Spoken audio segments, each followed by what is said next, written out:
아이고. 아유, 상큼발랄하시네. 귀여워. 진짜 귀여우시다. 진짜 예쁘다. 그 처음 관계 좀 느꼈어요. 어머. 관계가 너무 좋더라고요, 저는. 밤에서 아침이 될 때까지 한 7, 8번 정도 그랬었는데 키스 부부라고 나와의 관계가 그렇게 즐겁지 않은가? 사랑하지 않는 건 아니니까. 오늘 속터비는 역대 최연소 뜨거운 Z세대 부부가 찾아왔습니다. 자, 보시죠. Z세대. 아이고. 아유, 상큼발랄하시네. 등장부터 달라. 진짜 귀여우시다. 진짜 예쁘다. 상큼하시다. 완전 애기인데. 아이돌이네, 아이돌. 아이고. 듬직하시네. 부부 소개 부탁드려요. 안녕하세요. 저는 25살 남편 이정찬이라고 합니다. 안녕하세요. 저는 26살 아내 이영주입니다. 지금 두 분만이 아니시라고 들었거든요. 아이가 생겨서 어머. 지금 뱃속에서 7개월째 됐는데 딸이 있습니다. 와. 그때 만난 얘기 좀 해주세요. 저희는 4월 달에 4월 초에 만나서 거의 바로 한 달 정도 네, 만에 뜨거우셨네요. 네, 좀 뜨거웠어요. 낮과 밤 할 거 없이 계속 이제 붙어 있다 보니까 조금 빨리 네, 생기지 않았나. 지금 교체 기간이 그럼 1개월? 만나자마자 뭐 그냥 바로 그냥 임신이 된것 물꽃이 같아. 튀어서. 24시간 붙어 있었대잖아요. 낮밤 없이. 네. 아 뜨거. 지금 혼인신고를 한 상태세요? 아직 혼인신고는 안 했고 이제 같이 살고만 있는 상태인데 저희가 아무래도 혼전 임신이라다 보니까 부모님분 입장에서는 조금 힘드신 선택일 수가 있어가지고 거기 조금 이제 딜레이가 돼가지고 올해 안에는 혼인신고를 하지 않을까. 아, 그렇구나. 반대가 조금 있으셨어요? 저희가 아무래도 나이도 어리고 교제 기간도 짧고 그러다 보니까 그 부모님께서 솔직히 탐탁지는 않아 하셨어요. 그러니까 뭔가 나이와 뭐 그런 거는 별개라고 생각해요, 저는 사실. 어떻게 보면은 너무 빠른 나이는 아닌 것 같거든요, 제 생각에는. 그래가지고 둘이 뭔가 정말 책임질 수 있는 자신만 있다면은 되지 않을까라는 생각했던 것 같아요. 26이면 옛날에는 그렇게 네. 딱 좋은 나이지 뭐 어리거나 이런 게 아니죠. 조선시대 치면은 뭐. 그치. 또 중년 부인. 노산이지, 노산. 근데, 아니 저기 달나라가는 세상이 지금 조선시대는. 근데 요즘은 너무 빠른 나이인 거야. 맞아. 제 평생 이제 아기를 갖는다라는 계획이 전혀 없었어요. 몸이 그렇게 건강한 몸이 아니었거든요, 여자로서. 그래가지고 사실 올해 한 번도 생리를 안 해가지고 뭐 가임기, 배란기 이런 계산을 할 수도 없었고 자궁이 안 좋은 거는 한평생 계속 안 좋았다 보니까 아이를 갖는 거는 좀 제 무리이고 좀 제 욕심이지 않을까라는 생각을 해왔었는데 그래서 그런지 임신했을 때 아 어떡하지라는 느낌보다도 헉! 됐구나 약간 이런 게 더 컸어요. 상상을 못했구나. 근데 이게 딱 생긴 거야. 아이고. 귀여워. 진짜 초고속. 오늘 의뢰해주신 분 누구신가요? 제가 이랬습니다. 아직 그 혈기왕성한 20대이기도 하고 신혼이라고 볼 수 있는데 신혼이죠. 관계의 빈도나 횟수가 전 같지가 않아서요. 아, 임신해서? 그것 때문에 어느 정도 이해는 하는데 지금은 이제 안정기에 접어들어서 여러 군데 찾아봐도 좀 조심하면 된다고 하더라고요. 근데 아내가 좀 피하는 것 같아서 네, 그것 때문에 좀 힘들죠. 우리가 본 커플 중 가장 스피디해요. 한 달 연애하고 그러니까. 부부된 지 7개월 만에 리리스. 어느 정도이시길래 얘기한 건지가 좀 궁금했어요. 임신 전에는 정말 밤에서 아침이 될 때까지 한 7, 8번 정도 관계를 할 때도 있었을 정도로 정말 그냥 눈만 마주치면은 거의 안 한 날이 없을 정도로 그냥 그랬었는데 이렇게 되고요. 지금은 한 달도 넘은 것 같아요. 한 달에 훨씬 넘었지. 제가 16주 넘어가고 나서부터 일주일에 한 번, 그러다가 0번 이런 식으로. 항상 매일 시도를 하거든요. 밤만 되면은 피곤하다, 말은 피곤하다 하면서 슬슬 이렇게 안으려고 하고 뽀뽀하려고 하고 딱 이렇게 터치하려고 하고 그래요. 전 매일 시도를 하고 매일 실패를 하고 귀여워. 아니 근데 너무 예쁜 여자 사람이 맞아. 옆에 있는데 못하겠고 또 남자는 환장하는 거지. 그래.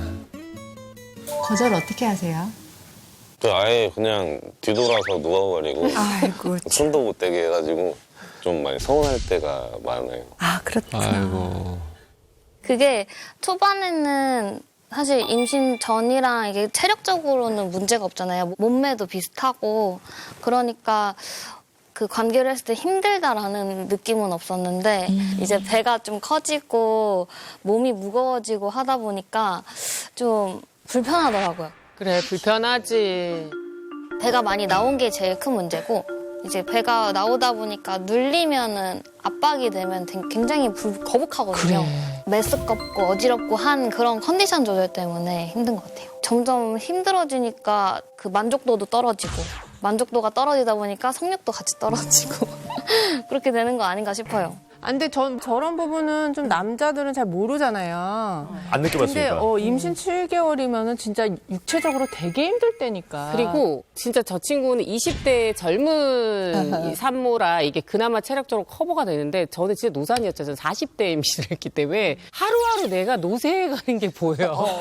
이게 내 스스로가 너무 짜증이 나고 보여주기 좀 싫고 입덧을 보통 남자들이 잘 이해를 못 하시는데 어떤 느낌이냐면 휘발유 마시면 이런 기분일까? 그런 니글니글함. 이게 뭔가 음식으로는 설명이 안 돼요. 이런 신체적인 변화를 남자들은 내가 겪지 않아서 모르니까 괜찮을 거라고 생각하지 말고 좀 기다려주고 그러니까 이렇게 좀 알아야겠네. 알아줘야 돼. 근데 남편이 25이란 말이에요. 네. 그게 제일 문제예요, 사실. 그치, 남편이 25이게 문제야. 혈기가 아주 그냥 왕성하다 못해 뚫고 나오죠. 그래서 혹시라도 좀 위험할 수도 있으니까 의사 선생님한테 직접 여쭤봤어요. 관계는 어떻게 해도 되는지. 그냥 거의 중기까지는 거의 갈 때마다 물어봤던 것 같은데. 해도 돼요. 그것만 해도 돼요. 의사 선생님이 좀 언제부터 해도 된다 그런 얘기하셨어요? 초반에도 해도 되고 안정기 때는 오히려 그냥 제일 편할 때라고 강도 같은 걸 좀 낮추고 뭐 삽입 정도를 좀 얕게 해서 그렇게 조심해서 해라 이렇게 말씀하셨어요. 그리고 항상 이제 뭐 이렇게 누워 있잖아요. 같이 누워 있어서 이렇게 뭐 치는 거 보면은 항상 중기, 뭐 관계, 뭐 해도 되나 이런 거 맨날 이렇게 인터넷으로 쳐보고 있고. 치밀하다.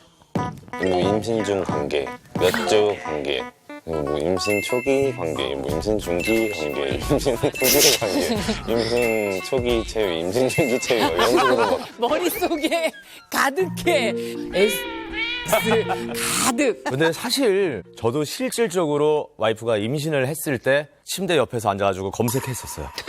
아 진짜 가쁜 근데 고백. 이게 저만 그런 게 아니라 많이 있어요. 많은 남편들이 그렇지, 많은 그렇지. 남편들이 다 거의 다 이건 평범한 그냥 일상이에요. 그러니까 같은 나이 또래 여성분들이 먹을 거 생각하는 거 그 빈도와 똑같은 빈도와 강도로 생각을 한다. 먹을 거 생각을 그렇게 한다고 여자들이. 녹화 끝나고 뭐 먹을까 솔직히 생각하니까. 근데 초반에 한 일주일 정도는 되게 살살 하더라고요. 이렇게 해서 언제쯤 끝날 수 있을까 싶을 정도로.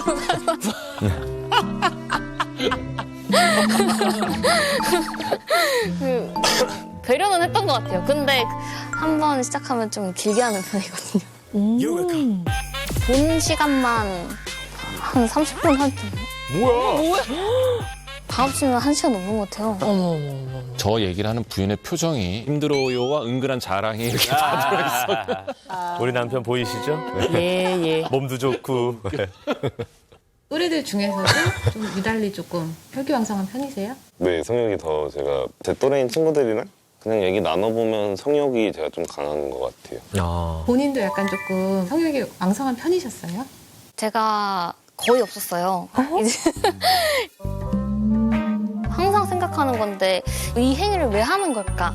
약간 이런 생각이 들 정도로 그렇게 성욕이 많은 편은 아니었는데 남편이랑 이제 관계를 하는데 그 관계가 너무 좋더라고요, 저는. 그래서 처음 관계 좀 느꼈어요. 이 관계는 좋은 거다라는 거를 남편을 만나고 좀 처음 느꼈어요. 뿌듯한 표정. 야. 내가 만족시켜줬구나. 얼굴에 써있다. 의기양양. 그건 과거. 아이고야. 지금은 불편하다라는 느낌뿐. 오늘은 상황이 바뀌었으니까. 성욕이 강한 남자가 못하시면 어떻게 조금 욕구 해소를 하시는지. 혼자 조용히 화장실을 갔다 온다고 얘기를 해서 그렇게 해소를 하는데 약간 그럴 때마다 그 비참한 생각이 편자 타임이라고 하죠. 그게 네. 남편 너무 불쌍해, 어떡해. 그럴 때가 좀 많아요. 근데 그런 상황이 있고 나서 이제 남편은 출근을 해요. 출근하면은 어제 하고 싶었는데 못해서 너무 좀 힘들다, 서운하다 이런 식으로 속으로는 이제 얘기를 해요. 아, 그걸 또 굳이 똑으로 얘기해? 소극적으로 이렇게 어떻게 이렇게 얘기를 하는 게 아내가 임신을 했고 아이가 있으니까 솔직히 적극적으로 많이 욕을 하지는 못하겠어요. 맞아. 그래서 그냥 소극적으로 이렇게 욕을 하고 있는 건데 그래서 나름 많이 줄었어요. 요구하는 것도. 원래는 약간 될 때까지 요구를 할 때도 있고 그랬는데 요새는 이게 좋은 현상이 아니야. 요새는 될 때까지 해서 돼야 되는데 될 이제 때까지 안 돼서 안 될 걸 욕을 줄었어. 아는지 한 번 시도하고 말더라고요. 저는 이 관계가 그래도 되게 중요하다고 생각하거든요. 그럼. 욕구를 채우는 거 말고도 정서적인 만족도 되게 많이 얻고 서로 사랑받는다는 느낌? 관계를 통해서 그냥 느끼는 편이어서 되게 중요하게 생각하는 것 같아요, 저는. 그러니까 남편분이 생각하는 약간 횟수? 이틀에 한 번 정도는 이틀에 한 번? 자주잖아. 근데 그 전에 워낙 횟수가 많았어가지고 제가 많이 무뎌졌나 봐요. 이틀에 한 번이라고 하는데 왜 이렇게 많게 느껴지는지. 이러다 연중 행사가 된다니까? 근데 나는 사실 그런 것도 나쁘지 않은데. 약간 이제 이벤트 개념. 진심을 당황했어. 진심 이 깎게 물었어, 지금. 근데 이게 매일 이렇게 시도를 했을 때 거절 당하다 보니까 자존감도 뭔가 낮아지는 것 같고 점점 시도를 안 하게 되더라고요. 그래서 생각이 든 게 앞으로 이렇게 가다가는 아예 그런 관계가 없어지지 않을까. 스트레스 부부라고 제 일이 될 거라고는 전혀 지금까지 단 한 번도 생각을 해본 적이 없어요. 근데 걱정도 되고 좀 와닿더라고요. 진짜 이러다가 스트레스 부부가 되는구나. 아직 일러요. 결혼을 이제 생각할 때 있어서도 육체적인 부분, 네. 사랑, 이게 어느 정도를 차지하는지 좀 궁금했거든요. 근데 제가 생각했을 때 남편은 그게 100인 것 같아요. 꼭 필요한. 근데 저는 뭐 좋긴 하지만 그렇게 막 엄청 꼭 필요한 건 아니다. 초반에는 진짜 1순위로 중요하다 이렇게 생각을 했거든요. 근데 막상 이제 조금 빈도수가 줄어든 상황이 되니까 그렇게 중요했나 싶기도 하고. 궁금한 게 아내분은 이제 이게 일시적인 거 같으세요? 아니면 이대로 어떻게 보면 출산까지도 쭉 가실 것 같으세요? 계속 이렇게 몸이 힘들면은 아기 나올 때까지는 조금 거절을 좀 하지 않을까 싶어요. 그치, 몸이 힘드니까. 애기 낳고 나면은 또 애 더할 키우느라고 텐데. 더 잠 못 자고 2시간에 한 번씩 너무 일어나고 힘들어서. 더 못하지. 근데 그걸 서운하기 시작하면 끝도 없지.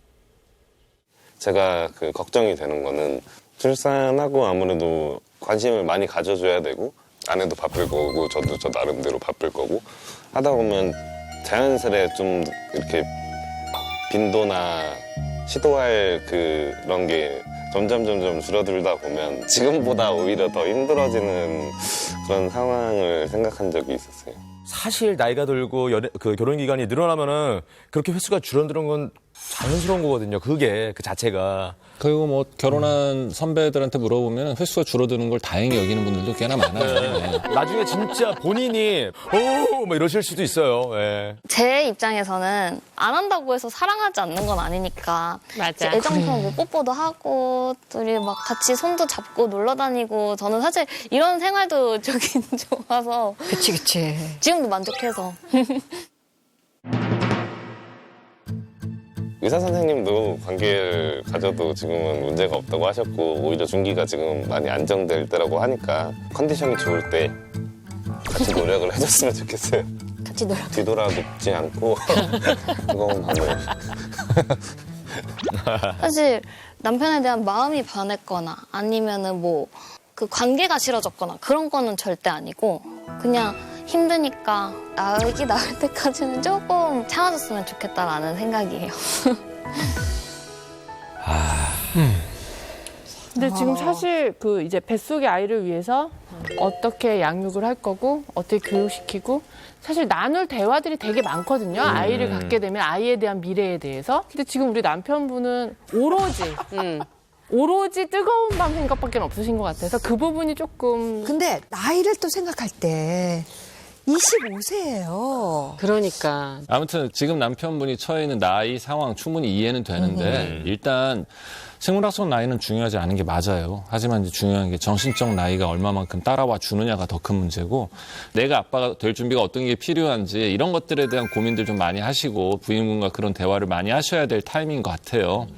저는 한 가지 그냥 우리 남편분께서 생각을 해주셨으면 좋겠는 게 지금은 우리 아내분께서 조금 그게 불편하고 거부를 하시잖아요. 근데 이게 본인도 모르게 이게 스트레스가 올 수 있단 말이에요. 근데 이 스트레스가 온전히 이 태아한테 가요. 그럼요. 네, 태아한테 가서 이게 태아한테도 안 좋을 수 있으니까 여기에는 이 욕정을 좀 이렇게 가슴으로 올려가지고 가족을 사랑하는 마음으로 좀 승화를 시켜서 조금만 더 화장실에서 돌을 닦아주셨으면 좋겠습니다.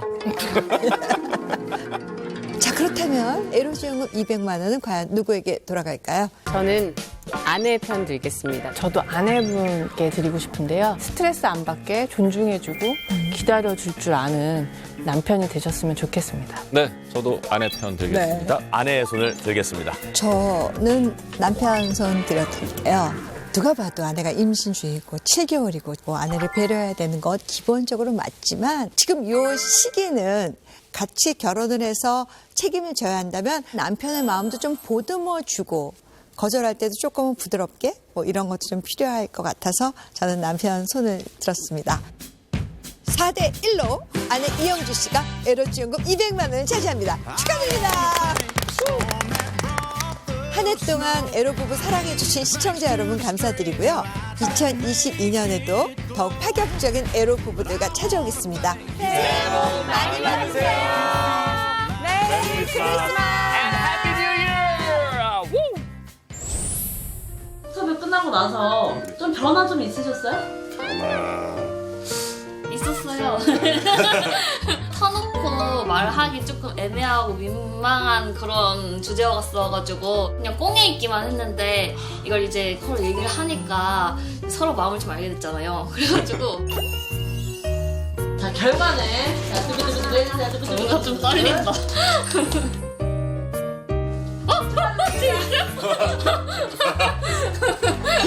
우와.